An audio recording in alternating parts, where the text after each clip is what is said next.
After introducing the XPT service to country areas, the State Rail Authority launched an extensive campaign to fill their trains, and it seems these efforts have paid off. More people are travelling by rail, including Novocastrians. Figures for the period from April 1985 to March this year show increased patronage of the two lines passing through Broadmeadow Station. The occupancy rate on the Holiday Coast XPT, running from Sydney to Grafton via Broadmeadow, was up almost 99%. That service was introduced in October last year. The occupancy rate of the Northern Tablelands line, running from Sydney to Armidale via Broadmeadow, was up 80.4%. The State Rail Authority says a large proportion of people using these services are from the Newcastle region, and that this vindicates its decision to phase out old-fashioned rolling stock from the country networks.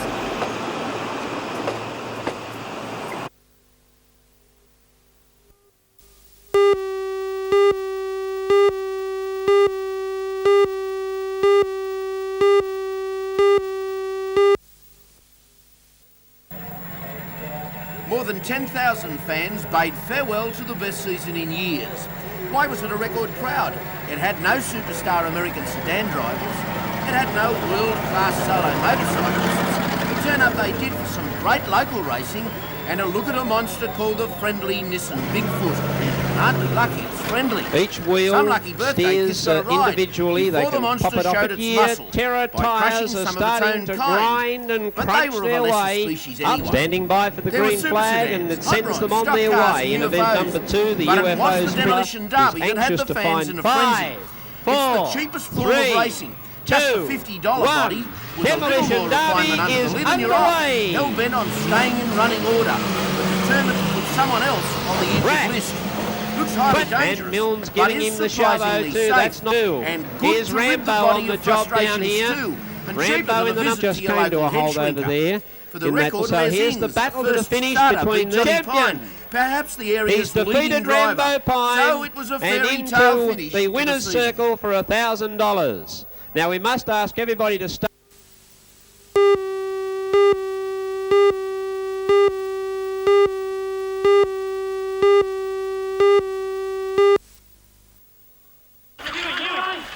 Central opened the match with plenty of possession, but despite a territorial advantage, could not score. They were described as slow and ponderous. Waratah Mayfield went to the break leading 12-4 after 2 tries and 2 goals to 2 goals by the home team.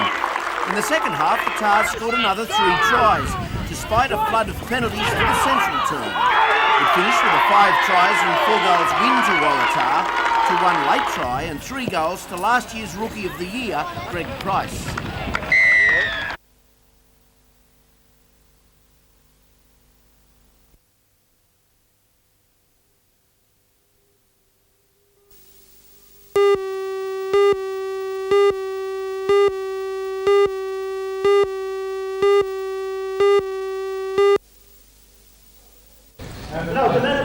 The picket line was set up outside the BWIU office, one of the unions named by the federal government to take on the deregistered unionists. The BLF claims the union failed to sign on 5 men who were this morning sacked from building sites at Maitland, Newcastle and Belmont, a charge the BWIU denies. Secretary of Trades Hall Council Peter Barrett told the men that the picket line inside the building was not acceptable, but the warning fell on deaf ears. The police were called in and 2 men arrested. Australian 1986 trade unionism. It's expected the men will be charged with trespass later today. The BWIU's nervousness is understandable. The union says it's aware that key BLF figures have joined their union with a view to disrupting it from within.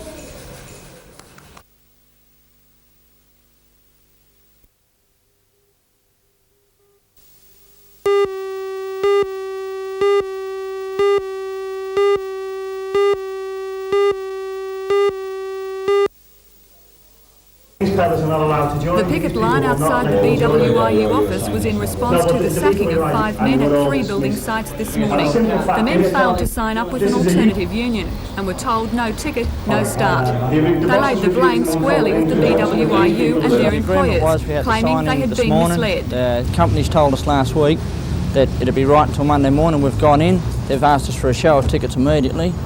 We've said, you know, we haven't got them now, you know, we'll go and join the union. They've said, no, it doesn't matter if you join the union or not, you're sacked, you're out of work. Now, you told me that's right. Were you approached by any BWIU organisers? Nobody has approached us whatsoever from the other unions. The men were told by Secretary of Trades Hall Council, Peter Barrett, that a picket line inside the building would not be tolerated, but the warning fell on deaf ears. The police were called in and attempted to move the picketers outside. Are you arresting us? No, you're going to be placed outside the street. Well, we're not moving, mate. We've got a peaceful picket line on. The police returned, this time to arrest 2 men who refused to leave the premises. Australian 1986 trade unionism. The men were later charged with trespass and will appear in court on the 19th of May. Secretary of Trades Hall Council Peter Barrett says if the men's claims are true, then the BWIU has acted deplorably. But he says the men affected have no recourse. Because they're not members of any registered union, they cannot appeal through the industrial courts. The BWIU, however, insists that BLF members have had ample opportunity to change unions. The BWIU says it is also aware that key BLF figures are signing up with the intention of disrupting the BWIU from within.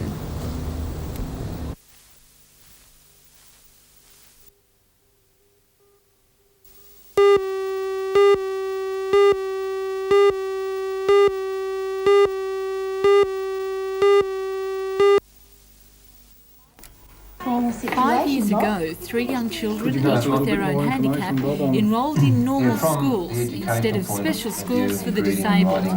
Larry Porter is described as moderately intellectually handicapped. He began kindergarten when he was 5, and now at the age of 11 is in the 5th grade at Barnsley Primary School. In her first years of schooling, Kylie Darby attended special classes for the deaf. Kylie's hearing loss is moderate to severe.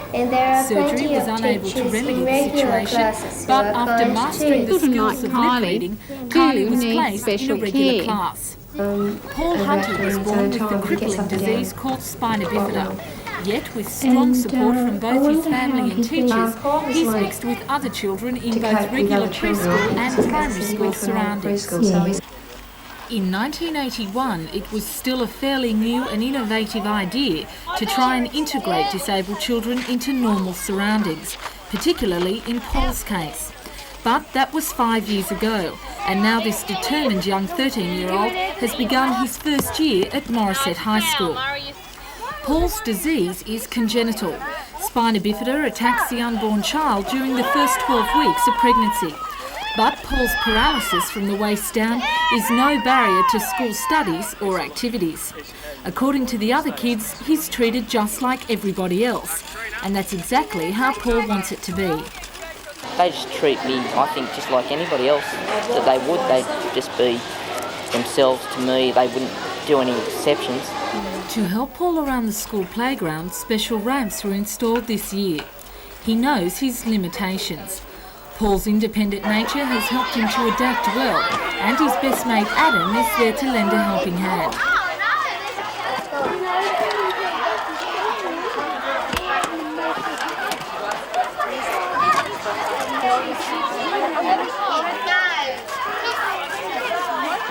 A small tube called a shunt has been placed near Paul's brain to control surrounding fluids.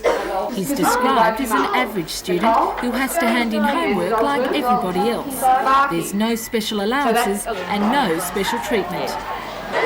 I'm just treated like everybody else. Like, I'd rather be treated like people here than I would in people in another different school. Do you think you'd be treated any different at a disabled school? Yeah. In what ways? I don't know, I think they just pamper me, I think. What's the hardest part, do you think, about being in a wheelchair and attending a normal school? I don't know. Nothing really. So it doesn't make really any difference to you?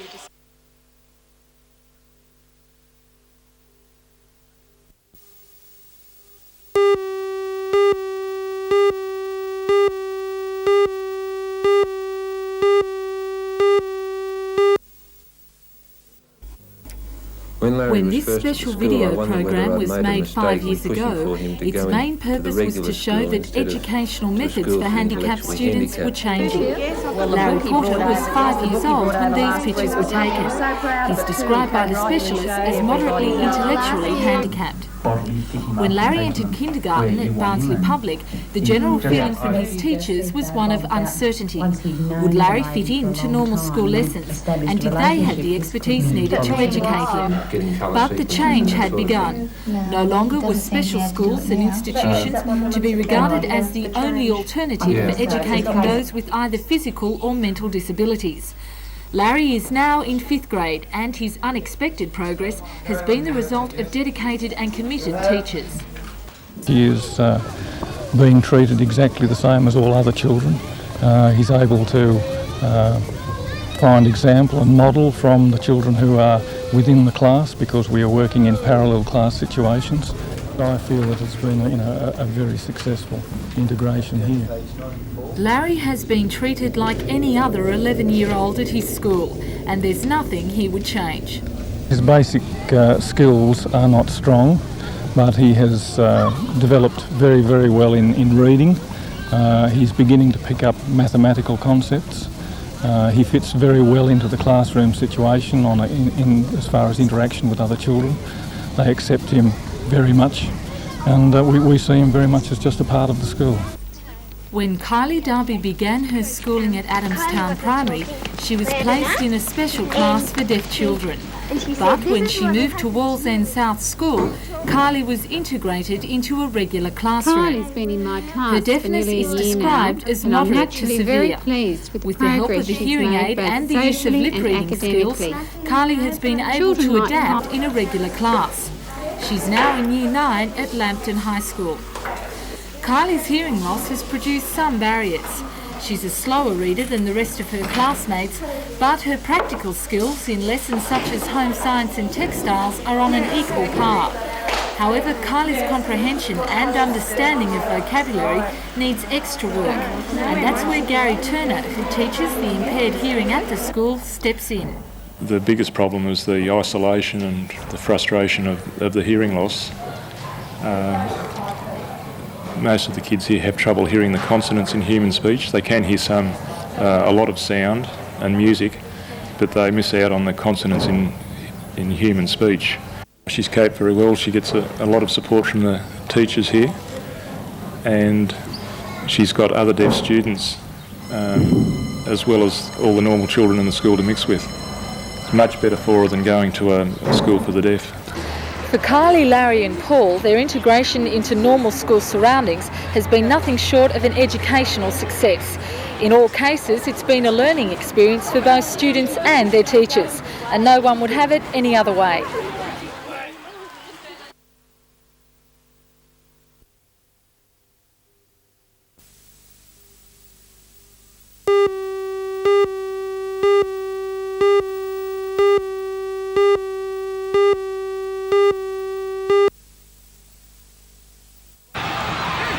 Despite the rainy conditions yesterday, a massive crowd of 17,500 had poured through the gates at the International Sports Centre last night to see the Sea Eagles clash with Saints in the quarter-final of the midweek knockout competition. The lights that had earlier attracted much attention turned the ground to daylight conditions, and the paddock was immaculate. From the word go, it was a tough and hard-hitting match between these two top Sydney teams. Manly went in at quarter-time, leading 6-2. After Cliff Lyons scored, and it was apparent that the Sea Eagles intended to end their run of 3 successive losses to Saints. In the second quarter, Saints had a glut of possession, and despite throwing everything they had at Manly, the half-time score still read 6-2. In the third quarter, ex-Newcastle player Steve Prest was brought on by Manly to replace Ronnie Gibbs. Shortly after, the rain made its appearance, and right through that quarter, the solid defence continued, with both sides unable to put points on the board. But 12 minutes before full-time, Manly broke through with 5'8" Mitchell Cox scoring near the posts.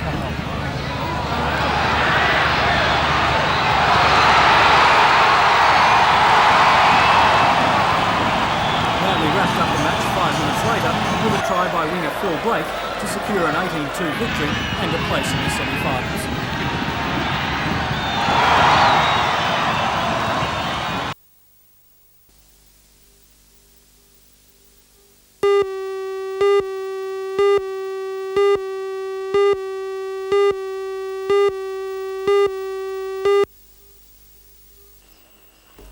The full-colour glossy brochure has been developed over 2 years as a joint venture between Tube Makers Australia and the Newcastle City Council. It has been designed to guide visitors through the 4 walking trails in the reserve, advising on the level of difficulty of the walks and pointing out particular attractions. Most visitors view the rainforest area and native animal enclosures, not always aware of the attractions to be found just a short walk away. 20,000 of the brochures will be available through tourism officers and the council. A less expensive black and white version of the brochure is to be produced and made available at the reserve for visitors to pick up on their arrival. Attending the launch today was the newly appointed Newcastle Tourism Promotion Officer, Horst Andrelae. He plans to establish a Newcastle Tourism Authority and hopes that local industry will support him in this effort. Local industry will support us and will join us, because tourism means for everybody here more jobs, most probably more money, more business. How do you see your role as the Newcastle Tourist Officer clashing with the work of the Hunter Valley and Lower North Coast Tourist Authority? Tourism industry should support each other and we all benefit from it. So I wouldn't see a clash at all.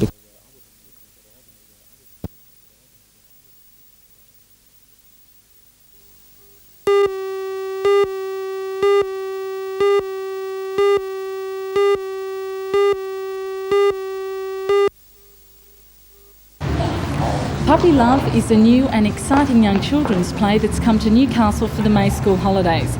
It's the story of Pat the puppy, who shares his observations of the things around him with those looking at life through the same young and enthusiastic eyes. Join Ray Deneen and Anna Manzoni for all the news tonight at 6.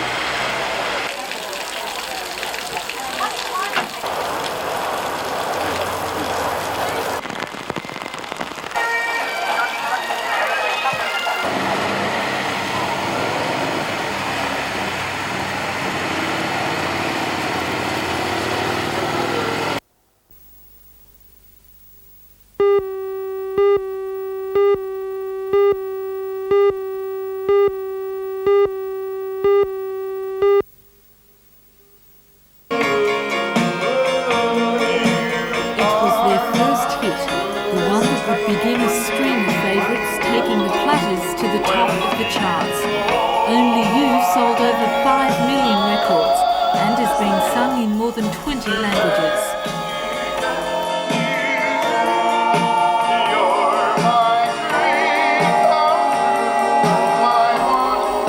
Paul Roby is the only original member remaining in the group.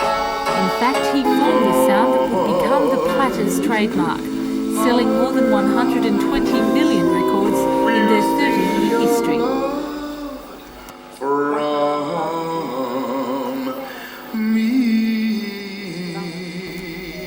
And just when they thought the audience had melted under their harmonious spell, the favourites kept coming.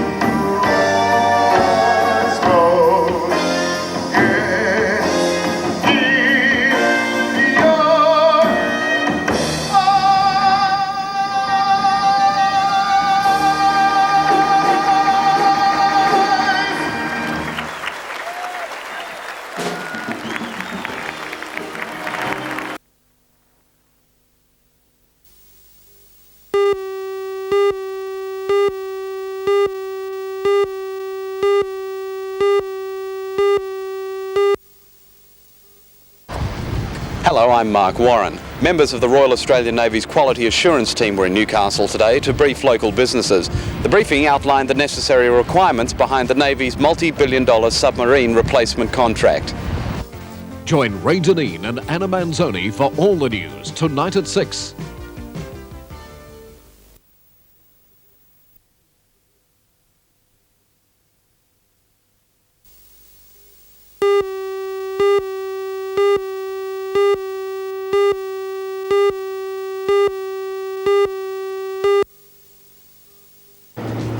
I'm Matthew Clark. Hundreds of aspiring young basketballers are learning the skills of the game over the next 2 weeks from some of Newcastle's stars. Amongst the coaches are several players from the Falcons and the Hunters. Join Ray Deneen and Anna Manzoni for all the news tonight at 6.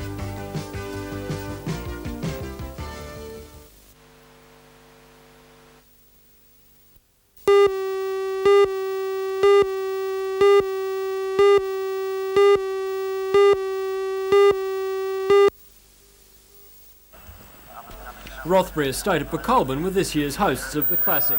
The Cross-Country Equestrian Teams Event was run on a 3-kilometre course and attracted 24 entries. The Classic combines elements of the steeplechase, cross-country and point-to-point racing. Each team consists of 3 riders who must all keep the course line and cross each obstacle within its set boundaries. Points are not deducted for falling, though each rider can only make 3 attempts at each fence. Many of the obstacles provided spectacular action. It was certainly a picturesque setting for the event, and the organisers say it was one of the toughest courses so far. While last year's winners Pieters seemed unbeatable, completing the course in 6 minutes and 26 seconds, they were pipped for first spot by the 3 Musketeers who scraped in 4 seconds faster.